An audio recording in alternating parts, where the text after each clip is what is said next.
छायावाद सन 1918 से 1936। हिंदी में सर्वप्रथम पंडित मुकुटधर पांडेय ने जबलपुर से प्रकाशित पत्रिका में सन 1920 ईस्वी में हिंदी में छायावाद शीर्षक से 4 किस्तों में एक लेख प्रकाशित करवाया। मुकुटधर पांडेय को लिखित रूप में छायावाद शब्द का प्रथम प्रयोक्ता स्वीकार किया जाता है। सन 1920 ईस्वी में सुशील कुमार ने सरस्वती में हिंदी में छायावाद शीर्षक से एक संवादात्मक लेख प्रकाशित करवाया।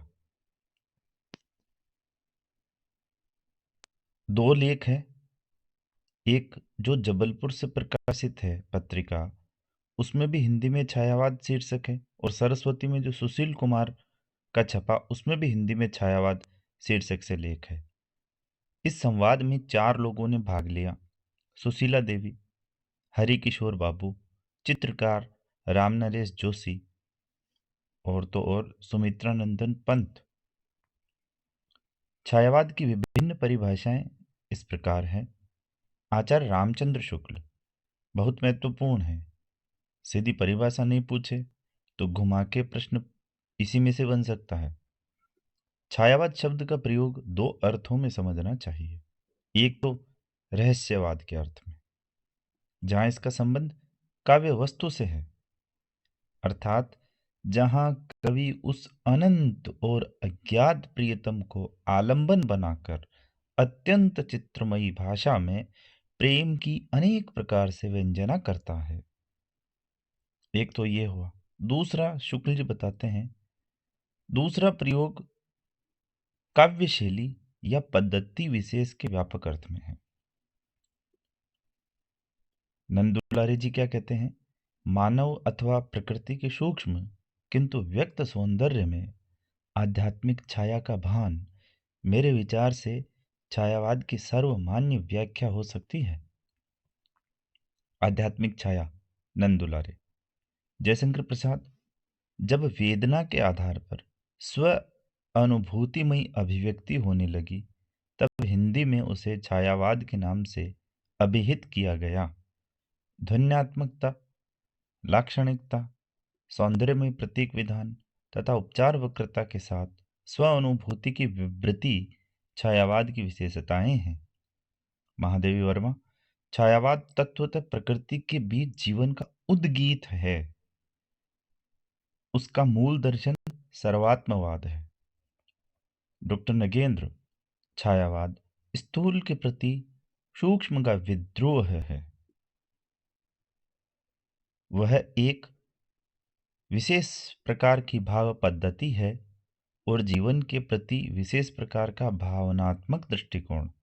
डॉक्टर नगेंद्र छायावाद को स्थूल के प्रति सूक्ष्म का विद्रोह तो बताते ही हैं, और साथ ही वो यह भी कहते हैं एक भाव पद्धति है और जीवन के प्रति एक विशेष प्रकार का भावनात्मक दृष्टिकोण।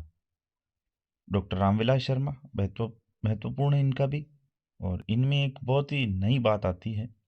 देखिए, छायावाद स्थूल के प्रति सूक्ष्म का विद्रोह नहीं रहा है, वरन थोथी नैतिकता, रूढ़िवाद और सामंती साम्राज्यवादी बंधनों के प्रति विद्रोह रहा है। परंतु यह विद्रोह मध्य वर्ग के तत्वाधान से हुआ था, इसलिए उसके साथ मध्यवर्गीय असंगति, पराजय और पलायन की भावना भी जुड़ी हुई है। डॉक्टर नामवर सिंह, इनकी परिभाषा भी महत्वपूर्ण है। छायावाद उस राष्ट्रीय जागरण की अभिव्यक्ति है जो एक और पुरानी पीढ़ियों रूढ़ियों सॉरी छायावाद उस राष्ट्रीय जागरण की अभिव्यक्ति है जो एक और पुरानी रूढ़ियों से मुक्ति चाहता था और दूसरी ओर विदेशी पराधीनता से। तो नामवर जहां नाम आए, हमें जोड़ना है राष्ट्रीय जागरण की अभिव्यक्ति। डॉक्टर रामस्वरूप चतुर्वेदी, वह छायावाद मूलतः शक्ति का काव्य है। छायावाद मूलतः शक्ति का काव्य है और पुनर्जागरण चेतना का व्यापक और सूक्ष्म रूप है और अपनी अर्थ प्रक्रिया में मानव व्यक्तित्व को गहरे स्तर पर समृद्ध करता है। छायावाद के प्रवर्तक और प्रस्तोता निम्नलिखित हैं। प्रस्तोता कौन? आचार्य रामचंद्र शुक्ल किसको मानते हैं? मैथिली शरण गुप्त और मुकुटधर पांडे दो को मानते। मुंह में राम, मुकुटधर, मैथिली राम। आचार्य नंद दुलारे वाजपेयी, सुमित्रानंद पंत। सुमित्रानंदन में भी नंद नाम आ रहा है और आचार्य नंद दुलारे वाजपेयी इसमें भी नंद नाम आ रहा है, तो ये याद रखने में आसानी रहेगी।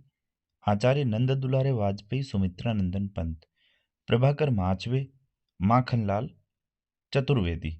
तो माखनलाल, प्रभाकर चतुर्वेदी। इलाचंद्र जोशी व अन्य विद्वान जयशंकर प्रसाद को मानते हैं। छायावादी कवि। छायावाद के कवि चतुष्टय में जयशंकर प्रसाद, सुमित्रानंदन पंत, सूर्यकांत त्रिपाठी, निराला तथा महादेव वर्मा आते हैं। छायावाद के वृत्तत्रयी तथा ब्रह्मा विष्णु महेश निम्न है। ब्रह्मा जयशंकर, विष्णु सुमित्रा, महेश सूर्यकांत। छायावाद के लघुत्रय में महादेवी, रामकुमार, भगवती। जयशंकर प्रसाद 1889, देवी प्रसाद मुन्नी देवी, मोहिनी लाल, झारखंडी कलाधर। अब जयशंकर प्रसाद की महत्वपूर्ण काव्य कृतियां। उर्वशी 1909, वन मिलन 1909, प्रेम राज्य 1909। काव्य कृतियां हैं ये। उर्वशी, वन मिलन, प्रेम राज्य तीनों 1909 में आ गए। फिर आता है अयोध्या का उद्धार और शोकोच्छ्वास, ये 10-10 में आ गए। बब्रुवाहन 1911, कानन कुसुम 1913, प्रेम पथिक 1914, महाराणा का महत्व 1914, चित्राधार 1918 है, झरना 1918 है, आंसू 1925, लहर 1933, कामायनी 1935। जयशंकर प्रसाद की प्रथम कविता सावन पंचक सन 1906 ईस्वी में भारतेंदु पत्रिका में कलाधर उपनाम से प्रकाशित हुई। जयशंकर प्रसाद की प्रथम छायावादी कविता प्रथम प्रभात 1918 ईस्वी में प्रकाशित हुई, जो झरना में संकलित है। जयशंकर प्रसाद की प्रथम पुस्तकाकार रचना उर्वशी है, ये चंपू काव्य है। खड़ी बोली में जयशंकर प्रसाद का प्रथम काव्य कानन कुसुम है। जयशंकर प्रसाद द्वारा रचित झरना को छायावाद की प्रथम रचना स्वीकार किया जाता है और इसको छायावाद को प्रथम प्रयोगशाला भी कहा जाता है। जयशंकर प्रसाद कृत आंसू 133 छंदों का विरह प्रदान स्मृति काव्य है और इसे हिंदी का मेघदूत कहा जाता है। जयशंकर प्रसाद कृत चित्राधार में इसकी ब्रज में रचित कविताएं संकलित है। प्रसाद कृत प्रेम पथिक प्रथमतः ब्रज भाषा में सन 1909 में लिखा गया था और जिसका इन्होंने खड़ी बोली में अनुवाद सन 1914 में किया। जयशंकर प्रसाद कृत कामायनी महाकाव्य का संक्षिप्त विवरण निम्न है। 15 सर्ग हैं। अंगिरस शांत है, दर्शन समरसतावाद आनंदवाद है, मनुश्रद्धा इड़ा कुमार पात्र हैं और मुख्य चंद ताटंक है। कामायनी के सर्ग क्या हैं? चिंता आशा श्रद्धा, काम वासना लज्जा। कर्म ईर्ष्या इड़ा, स्वप्न संघर्ष निर्वेद, दर्शन रहस्य आनंद। तो चिंता आशा श्रद्धा, चिंता आशा श्रद्धा, काम वासना लज्जा, काम वासना लज्जा। कर्म ईर्ष्या इड़ा, कर्म ईर्ष्या इड़ा, स्वप्न संघर्ष निर्वेद ससनी और दर्शन रहस्य आनंद। अब प्रतीक देखिए, मन मनु, हृदय श्रद्धा, बुद्धि इड़ा और मानव कुमार कामायनी के पात्र। आचार्य शांतिप्रिय द्विवेदी ने कामायनी को छायावाद का उपनिषद कहा है और जयशंकर प्रसाद को प्रेम और सौंदर्य का कवि माना है। महाप्राण सूर्यकांत त्रिपाठी निराला का संक्षिप्त जीवन वृत्त निम्न है। 1899-1961, इलाहाबाद रामराय त्रिपाठी, मनोहरा देवी और सरोज। निराला की महत्वपूर्ण काव्य कृतियां अनामिका 1923, परिमल 1930, गीतिका 1936, तुलसीदास 1938 और कुकुरमुत्ता 1942, अणिमा 1943, बेला 1946, नए पत्ते 1946, अर्चना, आराधना, गीत गुंज, सांध्य काकली।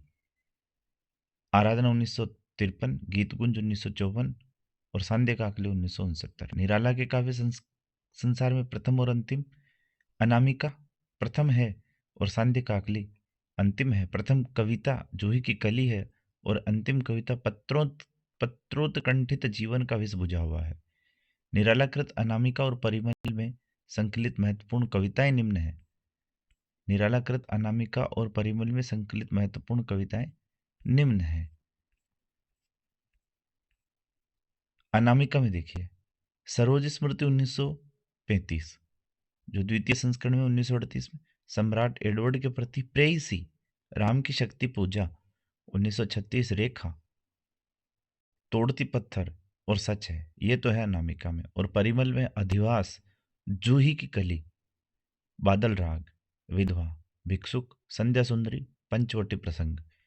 पंडित सूर्यकांत त्रिपाठी निराला को हिंदी में मुक्त छंद का प्रवर्तक माना जाता है। कुछ आलोचक मुक्त छंद को रबर या केंचुआ छंद भी कहते हैं। और निराला ने कवित्व को हिंदी का जातीय छंद कहा है। निराला ने परिमल की भूमिका में लिखा है। अब किसकी भूमिका में लिखा है? परिमल की भूमिका में, कि मनुष्यों की मुक्ति की तरह कविता की भी मुक्ति होती है। निराला कृत सरोज स्मृति को हिंदी का सर्वश्रेष्ठ तथा प्रथम शोक गीत माना जाता है। निराला कृत राम की शक्ति पूजा महाकाव्य का उपजव्य बांग्ला ग्रंथ कृतवास रामायण है। निराला कृत तुलसीदास 101 छंदों में रचित एक खंड काव्य है। निराला ओज, उत्ताद्य और विद्रोह के कवि हैं। और निराला अकुंठ एवं व्यस्क श्रृंगार दृष्टि तथा तृप्ति के कवि हैं। आचार्य शुक्ल के अनुसार बहुवस्तु स्पर्शनी प्रतिभा निराला में है। प्रकृति के अनुसार कवि सुमित्रानंदन पंत का संक्षिप्त जीवन वृत्तांकित है। 1900, कोशानी, इलाहाबाद, गोसाईदत्त, गिरिजे का घंटा 1916। सुमित्रानंदन पंत के काव्य को विद्वानों ने 4 चरणों में बांटा है।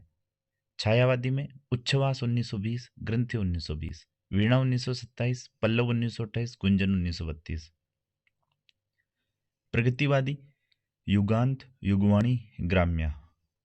युगांत 1936, युगवाणी 1939, ग्राम्या 1940। अंतश्चेतनावादी स्वर्ण किरण, स्वर्ण धूलि, युगपथ। स्वर्ण किरण 1947, स्वर्ण धूलि 1947, युगपथ 1949। नव मानवतावादी उत्तरा 1949, कला और बूढ़ा चांद 1959, अतिमा 1955, लोकायतन 1964 और चिदम्बरा। सुमित्रानंदन की प्रथम छायावादी रचना उच्छ्वास है और अंतिम छायावादी रचना गुंजन है। सुमित्रानंद पंत ने लोकायतन नामक महाकाव्य महात्मा गांधी के जीवन पर लिखा है।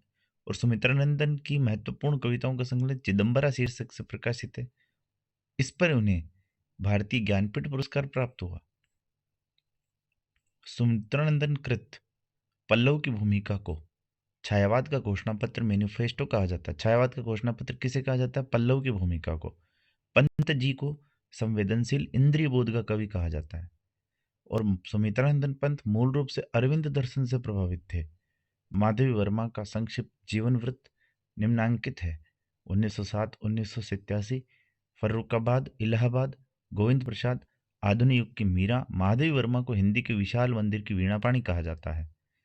इनकी काव्य कृतियां निहार 1930, रश्मि 1932, नीरजा 1935, सांध्य गीत 1936, नीर निशा 30, 32, 35, 36, यामा 1940, दीपशिखा 1942, सप्तपर्णा 1960। यामा, दीपशिखा, सप्तपर्णा। महादेवी वर्मा कृत यामा उनके निहार, रश्मि, नीरजा और सांध्य गीत के महत्वपूर्ण गीतों का संकलन है। यह महत्वपूर्ण है कि यामा में किसका संकलन नहीं है और किसका है। तो यह याद करने योग्य है कि निर्निशा, निहार, रश्मि, नीरजा, सांध्य गीत। यामा पर महादेवी वर्मा को भारतीय ज्ञानपीठ पुरस्कार प्राप्त हुआ। महादेवी वर्मा कृत सप्तपर्णा में ऋग्वेद के मंत्रों का हिंदी काव्य अनुवाद संकलित है। अयोध्या सिंह उपाध्याय हरिओद ने महादेवी के प्रथम काव्य संकलन निहार की भूमिका 1930 ईस्वी में लिखी थी। महादेवी वर्मा की ब्रजभाषा और आरंभिक खड़ी बोली की कविताओं का संकलन सन 1984 ईस्वी में प्रथम आयाम शीर्षक से प्रकाशित हुआ। महादेवी वर्मा की ब्रजभाषा और आरंभिक खड़ी बोली कविताओं का संकलन 1984 में प्रथम आयाम शीर्षक से प्रकाशित हुआ।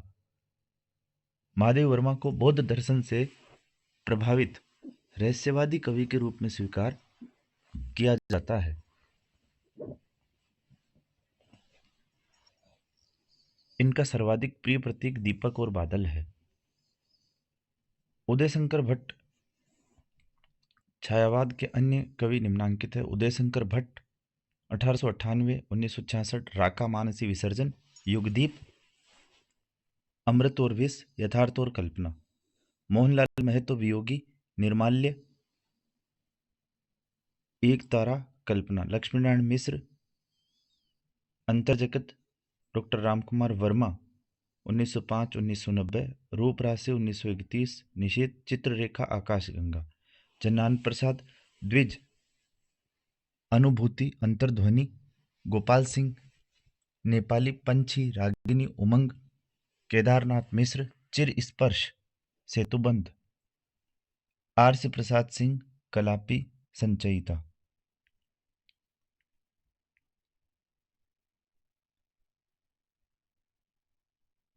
जीवन और यौवन 1944, नई दिशा 1944, पांचजन्य 1945, प्रेम गीत 1954।